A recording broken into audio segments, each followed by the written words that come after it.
স্নান শেষে আমি ঢুকে পড়লাম পাশের ঝাউ গাছের ঝোপে। ভেজা কাপড় রেখে শুকনো লাল পেটিকোট পরে নিলাম। চুল ভিজে ছিল, গামছা দিয়ে মুছছিলাম। হঠাৎ পেছনে শব্দ পেলাম। ঘুরে দেখি ঝাউ পাতার আড়াল থেকে অভিক বেরিয়ে এলো। বলল, চলো বাড়ির পেছনে একটু দাঁড়াই। সেদিনের কথা কেউ জানে না। আমি অঞ্জলা, বয়স ৪৩। আয়নায় তাকালে এখনও নিজেকে ৩০-এর মতোই মনে হয়। গায়ের রং মাঝারি, চুল কাঁধ ছোঁয়া, সোজা। বিয়ের পর অনেকেই বলতো, আপনি তো একদম সিনেমার নায়িকার মতো। শুনে হেসে ফেলতাম। এখন কেউ আর কিছু বলে না, আমিও শুনি না। আমরা শহরের একপাশে ছোট্ট একটা ফ্ল্যাটে থাকি, আমি, স্বামী সমরেশ আর আমাদের ছেলে অর্ক।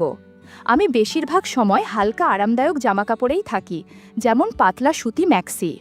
রঞ্জু নামের এক দোকানদার চোখে চোখে রাখে, মাঝে মাঝে ইঙ্গিতপূর্ণ কথা বলে, আমি কিছু বলি না।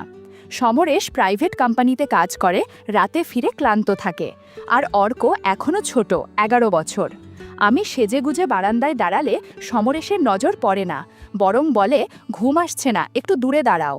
মাঝে মধ্যে মনে হয়, আমি কি আসলেই খুশি? হয়তো না, ভেতরে কোথাও যেন শূন্যতা জমে আছে, কারোর সঙ্গে বলা যায় না। সন্ধ্যায় রঞ্জু বলেছিল, আজকে তো ম্যাক্সির রঙের সঙ্গে ক্লিপের মিল একদম পারফেক্ট। আমি হেসে বললাম, তুমি না কসমেটিক্স বেচো না, কথা বেচো। ওর চোখে কিছু ছিল যা বহুদিন সমরেশের চোখে দেখিনি। এইসব ছোট ছোট মুহূর্তই আমাকে মনে করিয়ে দেয়, আমি এখনও বেঁচে আছি, এখনও কেউ খেয়াল রাখে। ঘুমাও চলো, বলেছিল সমরেশ, কিন্তু আমি ঘুমাতে পারিনি। জানালার বাইরে তাকিয়েছিলাম। কারো চোখে হয়তো আমি এখনও অনেক কিছু, কিন্তু যার চোখে চাই সেই চোখ তো বন্ধ। সকালটা ছিল একদম চুপচাপ। কাপড় ধুয়ে বারান্দায় দড়িতে দিলাম।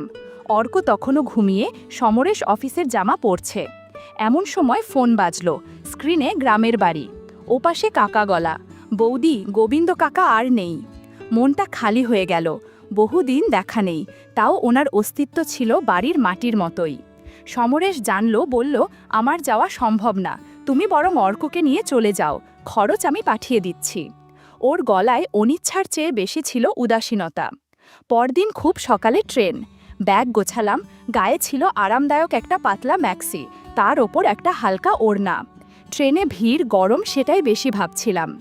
আমার পাশে বসেছিল এক যুবক, চুপচাপ প্রথমে, তারপর একটু নড়েচড়ে বসল। একবার তার হাত ছুঁয়ে গেল আমার কাঁধ ঘেঁষে, বলল, সরি। আমি বললাম, ঠিক আছে। মনে হচ্ছিল তার দৃষ্টি একটু বেশি মনোযোগী। বাতাসে কাপড়টা গায়ে লেগেছিল, আমিও ওড়না একটু গুছিয়ে নিলাম। কিছুক্ষণ পর ও বলল, কাকিমা, পানির বোতলটা খুলে দেবেন? আমি খুলে দিতেই আঙুল ছুঁয়ে গেল তার। খুব স্বাভাবিক, কিন্তু মনে একটু অন্যরকম লাগলো। ও নামার সময় বলল, আপনার চুলটা একদম সাবিতা বৌদির মতো। আমি চমকে তাকাতেই সে ভিড়ে মিলিয়ে গেল। ট্রেন চলছিল, আমি শুধু জানালার বাইরে তাকিয়ে ভাবছিলাম। কিছু মুহূর্ত থাকে যেগুলো শুধু শরীর বুঝতে পারে, মন জমিয়ে রাখে, কিন্তু বলা যায় না। দুপুরের পর পৌঁছালাম গ্রামের স্টেশনে। উঠোন, পুকুর, আম গাছ সব যেন ফিরে এলো অনেক বছর আগের মতো। দাদা বলল, অঞ্জলা বৌমা, অর্ক তো একেবারে মাস্টারমশাই হয়ে গেছে। আমাকে ঘর দেওয়া হলো এক কোণার ঘরে। মাটির মেঝে, কাঠের খাট, জানালার পাশ দিয়ে আসা হাওয়া। ব্যাগ রেখে বসতেই মনে হলো অবশেষে একটু শান্তি।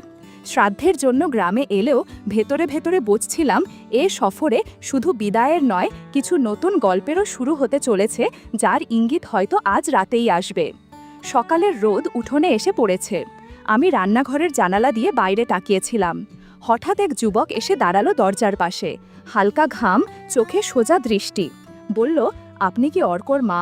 আমি হেসে বললাম, হ্যাঁ। সে চোখ সরালো না, বরং দৃষ্টি যেন একটু বেশি সময় আটকে রইল আমার মুখে। বলল, আমি অভিক, দাদুর বাড়ি এসেছি। আমি মাথা নাড়িয়ে ভেতরে চলে আসলাম। কিন্তু একটা অনুভব রয়ে গেল, ওর দৃষ্টিতে শুধুই দেখা ছিল না, যেন কিছু বুঝে নেওয়ার চেষ্টা। দুপুরে খাওয়ার পর শরীরটা ক্লান্ত হয়ে পড়েছিল। আমি পাতলা ব্লাউজ আর পেটিকট নিয়ে পেছনের বাথরুমে গেলাম। ওদিকেই পুকুর, আর চালার ওপরে কিছু ভেন্টিলেটর। স্নানের সময় ভেজা কাপড় গায়ে লেগেছিল, একটু অস্বস্তি হচ্ছিল।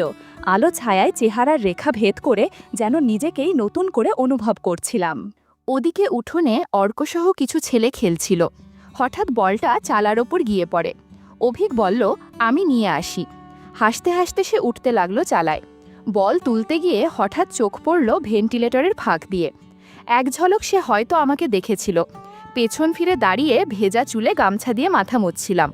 সে মুহূর্তে কিছু বলার ছিল না, কিন্তু তার চোখে যেন স্থিরতা হারিয়ে গিয়েছিল।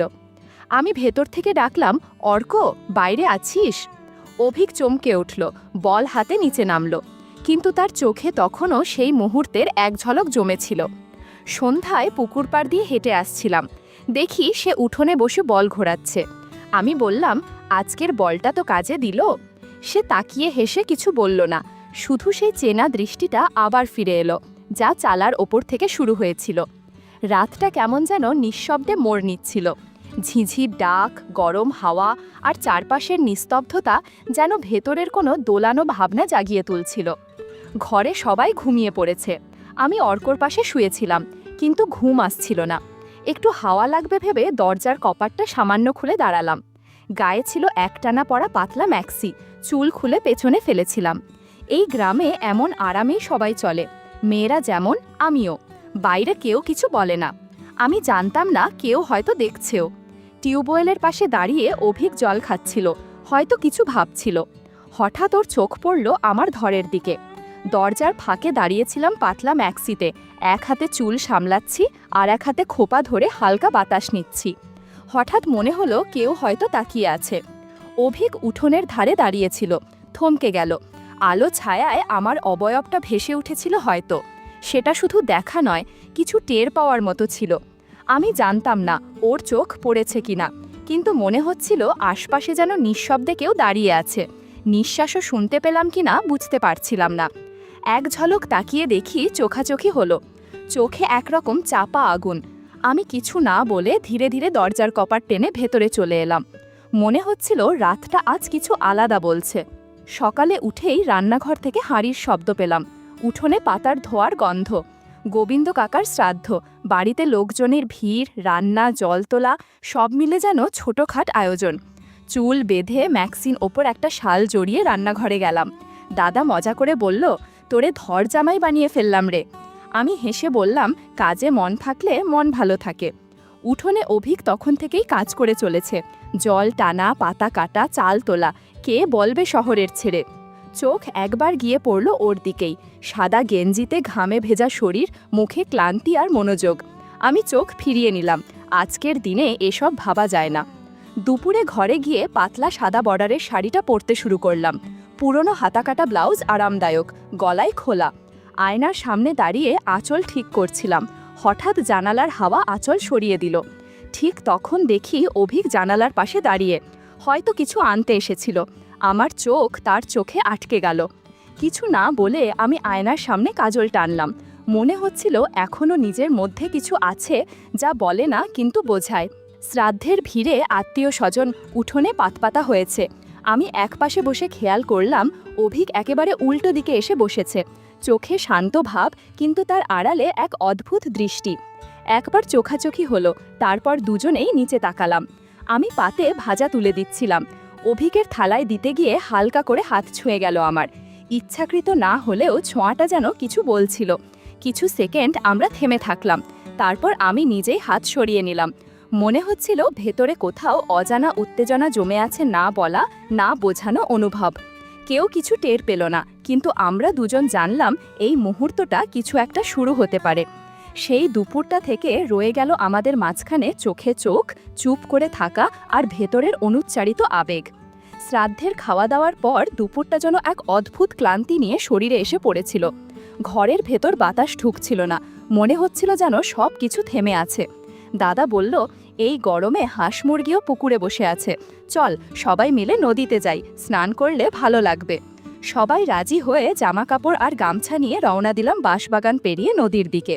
মেয়েরা, পুরুষেরা সবাই জানে কে কি পরে নামবে জালে, যেন নিজস্ব একটা ছন্দ আছে এ গ্রামে। আমি একটু দূরে হাঁটছিলাম, দেখতে পেলাম অভিক নীরবে পেছন পেছন হাঁটছে, চোখে সানগ্লাস, হাতে গামছা আর একটা ছোট ব্যাগ। নদীর পাড়ে পৌঁছেই সবাই ছড়িয়ে পড়ল, মেয়েরা একদিকে, ছেলেরা আরেক দিকে। আমি শাড়ি আর ব্লাউজ গুছিয়ে পেটিকোট পরে জলে নামলাম। নদীর ঠান্ডা জল গায়ে লাগতেই শরীরটা হালকা লাগছিল, কিন্তু মনে হচ্ছিল কোথাও যেন একটা দৃষ্টি আমাকে ছুঁয়ে যাচ্ছে। চোখে চোখ পড়ছিল না, কিন্তু একটা উপস্থিতি টের পাচ্ছিলাম। অভিক একটু দূরেই ছিল। মাঝে মধ্যে সাঁতারের মাঝে বা চুল ভিজিয়ে চোখ তুললেই দেখতাম সে তাকিয়ে আছে, কিন্তু এমনভাবে যেন কেউ কিছু টের না পায়। স্নান শেষে সবাই কাপড় বদলাতে গাছের আড়ালে বা ঝোপের ভেতরে চলে গেল। আমি ঢুকেছিলাম পাশে ঝাউ ক্ষেতের মধ্যে। ঝিরঝিরে হাওয়া আর ছায়ার খেলা।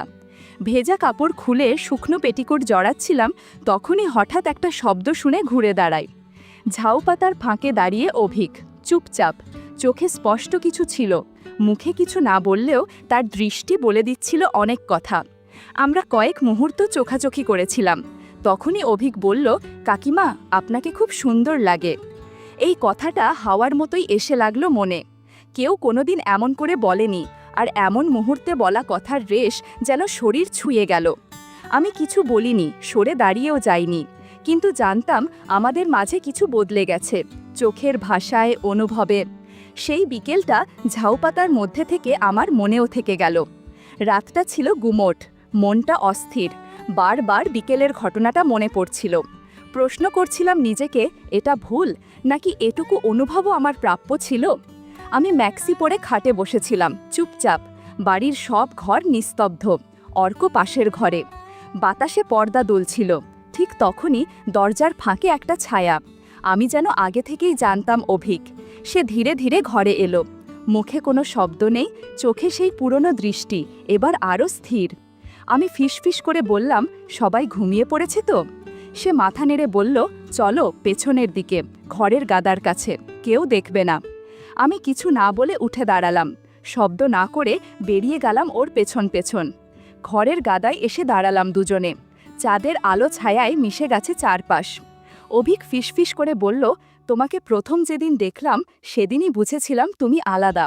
আমি নিচে তাকিয়ে রইলাম। সে হাত বাড়িয়ে আমার কপালের চুল সরিয়ে দিল। কিছু বলল না, শুধু চোখে চোখ রেখে যেন অনেক কথা বলে দিল চুপচাপ। আমার ভেতরে দ্বিধা, প্রশ্ন, অথচ কোথাও যেন শান্তিও ছিল। সেই মুহূর্তটা ঠিক স্পষ্ট নয়, কিন্তু অনুভব গেঁথে গেল গভীরে, যেন এই রাত কিছু বলেছে, যা দিনের আলোতে হয়তো বলা যাবে না। ওঠেনি, সেটা আমি প্রথম দিনেই বুঝে গিয়েছিলাম তোমার চোখে, বলল অভিক। আমি থেমে বললাম, তুমি তো অনেক ছোট। অভিক হালকা হাসল, কাকিমা, অনুভবের কোনো বয়স হয় না। ঘরের গাদার পাশে আমরা বসে পড়লাম। ও পাশে এসে হাত রাখল আমার হাতের কাছে। সেই মুহূর্তে মনে হচ্ছিল এতদিন ধরে যেটা মনের গভীরে রয়ে গিয়েছিল, সেটা কেউ যেন হঠাৎ ছুঁয়ে দেখল, নিঃশর্তে নিঃশর্তে। আমি চোখ বন্ধ করলাম। কেউ কিছু বলল না, কোনো শব্দ হয়নি, তবু মনের ভেতর কোথাও যেন একটা বন্ধন তৈরি হয়ে গেল। রাতটা নিঃশব্দ অথচ অদ্ভুতভাবে স্পষ্ট ছিল। আমি অনুভব করলাম চুপ করে কারো পাশে থাকাও গভীর ভালো লাগার মতো। ভোরের আলো ফোটার আগেই অভিক পেছনের রাস্তা ধরে হেঁটে বেরিয়ে গেল। আমি শুধু চুপচাপ তাকিয়েছিলাম, ও ফিরে তাকায়নি। আমি ডাকিনি, কারণ কিছু অনুভব মুখে বললে হয়তো তার জাদু ভেঙে যায়। সেই রাত, সেই মুহূর্তগুলো শব্দহীন, কিন্তু থেকে গেল আমার মধ্যে। ঘরে ফিরে দেখি অর্ক তখনও ঘুমিয়ে। আমি ওর মাথায় হাত বুলিয়ে দিয়ে কাপড় গুছিয়ে নিতে শুরু করলাম। আবার শহরে ফিরতে হবে, আবার চেনা সংসার, কিন্তু মন জানে এবার কিছু বদলে গেছে। দুপুরে আমরা ট্রেন ধরার জন্য রওনা দিলাম। গ্রামের রাস্তা, পুকুর, গাছপালা সব যেন নতুনভাবে দেখাচ্ছিল। ট্রেনে বসে আমি জানালার বাইরে তাকিয়ে ভাবছিলাম, একদিন হয়তো আবার ফিরব এই গ্রামে। যখন অর্ক বড় হবে তখন নির্ভয়ে আসতে পারবো এখানে। হয়তো ঝাউ ক্ষেতের পাশে দাঁড়িয়ে অভিক তখনও থাকবে, আর সেদিন সব কিছু আবার শুরু হতে পারে, ঠিক যেখানে শেষ হয়েছিল।